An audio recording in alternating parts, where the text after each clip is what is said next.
Assalamualaikum salihah ibu. Bagaimana kabarnya hari ini? Masih semangat? Oke, hari ini kita akan mempelajari tentang bukti-bukti kerasulan Nabi Muhammad SAW. Simak baik-baik ya salih-salihah. Bukti-bukti kerasulan Nabi Muhammad SAW. Peristiwa besar pada hari kelahirannya. Yang pertama, kekalahan pasukan bergajah Abrahah yang hendak menghancurkan Ka'bah. Yang kedua, kesaksian pedagang Yahudi Mekah dan Yathrib. Yang ketiga, api sesembahan orang Majusi padam, padahal selama ribuan tahun api tersebut selalu menyala. Dan yang terakhir, istana Kisra runtuh, sedangkan istana tersebut telah berusia berabad tahun lamanya. Bukti selanjutnya adalah masa kanak-kanak Nabi Muhammad SAW yang berbeda dari anak-anak pada umumnya.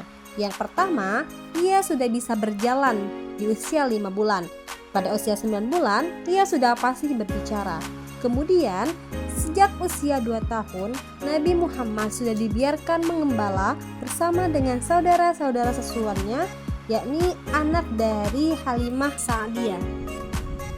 Selanjutnya, yang keempat, terjadi peristiwa luar biasa pada saat Muhammad kecil berusia 4 tahun, yakni pembelahan dada yang dilakukan oleh malaikat Jibril untuk membersihkan dada Nabi Muhammad dari segala sifat-sifat yang kotor.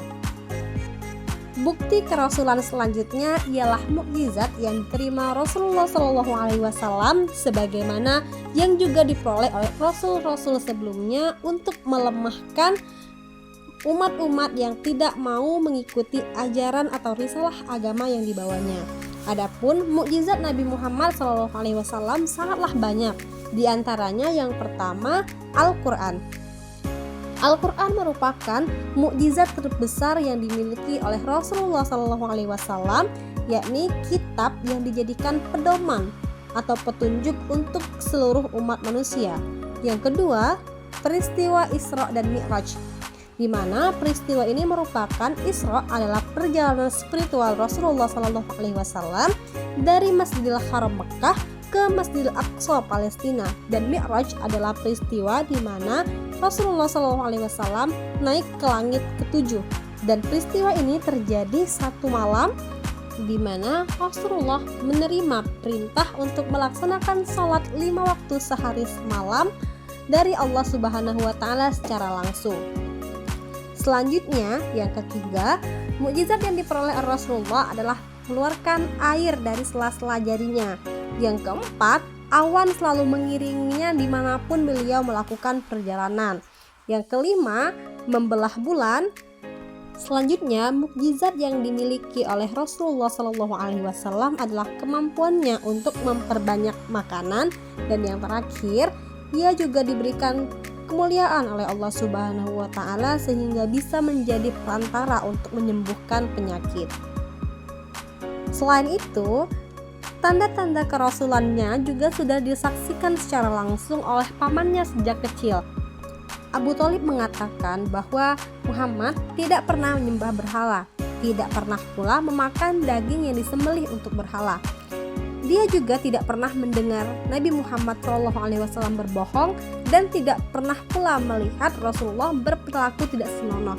Selain itu, Nabi Muhammad dikenal juga sebagai sosok yang mandiri, sopan, rendah hati, dan bersahaja.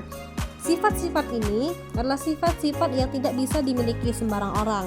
Oleh karenanya, sifat-sifat kerasulan sebenarnya sudah melekat pada diri Rasulullah sejak dirinya masih kecil. Tanda-tanda kerasulannya juga sudah dikabarkan oleh para nabi-nabi terdahulu dan kitab-kitab suci sebelumnya. Sebagaimana salah satunya disampaikan oleh pendeta Bukhairah di Syam yang ketika kala itu pertama kali melihat Rasulullah langsung mengenali tanda-tanda kenabian pada diri Rasulullah SAW yang pada saat itu sedang berdagang bersama pamannya di Syam.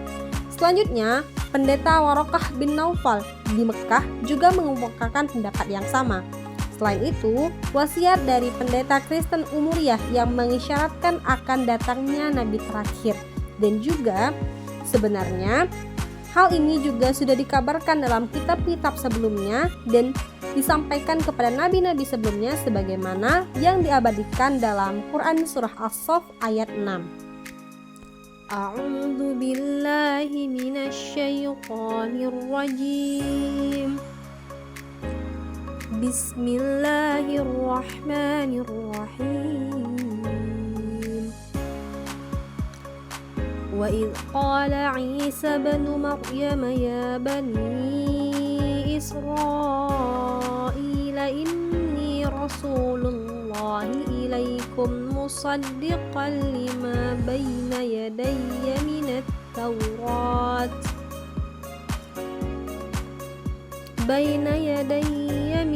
tawrat wa mubasysyiran birasulin ya'ti min ba'di ismuhu Ahmad falamma ja'ahum bil bayyinati qalu hadza sihrun mubin. Artinya, ingatlah ketika Isa putra Maryam berkata, "Wahai Bani Israel, sesungguhnya aku adalah utusan Allah kepadamu untuk membenarkan kitab yang turun sebelumku yaitu Taurat dan memberi kabar gembira tentang seorang utusan Allah yang akan datang setelahku yang namanya Ahmad, Nabi Muhammad. Akan tetapi, ketika utusan itu datang kepada mereka dengan membawa bukti-bukti yang nyata, mereka berkata, ini adalah sihir yang nyata." Quran Surah As-Saff ayat 6. Berdasarkan Quran Surah As-Saff ayat 6 yang tadi Ibu bacakan, dapat kita ketahui bersama bahwa berita akan datangnya Nabi terakhir yang bernama Ahmad telah dikabarkan kepada umat-umat sebelumnya. Maka tak heran ketika para pendeta melihat tanda-tanda kerasulan pada diri Muhammad, mereka langsung mengetahui bahwa Muhammad yang mereka lihat ialah Ahmad, Nabi Muhammad, Nabi penutup yang telah dikabarkan sebelumnya. Cukup sekian pembelajaran kita hari ini. Semoga apa yang kita pelajari bermanfaat. Sampai jumpa pekan depan, solih-solihah. Wassalamualaikum.